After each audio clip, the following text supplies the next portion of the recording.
عباس سے روایت ہے، وہ فرماتے ہیں کہ جس وقت رسول اللہ صلی اللہ علیہ وآلہ وسلم نے عاشورہ کے وقت دن روزہ رکھا اور اس کے روزے کا حکم فرمایا تو انہوں نے عرض کیا، اے اللہ کے رسول، اس دن تو یہودی اور نصاری تعظیم کرتے ہیں۔ تو رسول اللہ صلی اللہ علیہ وآلہ وسلم نے فرمایا کہ جب آئندہ سال آئے گا تو ہم نامی تاریخ کا بھی روزہ رکھیں گے۔ راوی نے کہا کہ ابھی آئندہ سال نہیں آیا تھا کہ رسول اللہ صلی اللہ علیہ وآلہ وسلم وفات پا گئے۔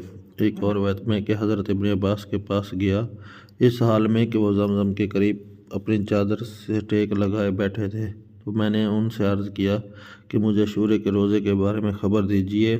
انہوں نے فرمایا کہ جب تم محرم کا چاند دیکھے تو گنتا رہے، نامی تاریخ کے دن کی صبح روزے کی حالت میں کر۔ میں نے عرض کیا، کیا محمد صلی اللہ علیہ وآلہ وسلم نے اس طرح روزہ رکھے تھے؟ انہوں نے فرمایا ہاں۔ ایک اور روایت میں ہے کہ رسول اللہ صلی اللہ علیہ وآلہ وسلم نے فرمایا، اگر میں آنے والے سال تک زندہ رہا تو میں نامی تاریخ کا بھی روزہ ضرور رکھوں گا۔ اور ابو بکر کی روایت میں بھی ہے، آپ نے فرمایا عاشورہ کے دن روزہ رکھو۔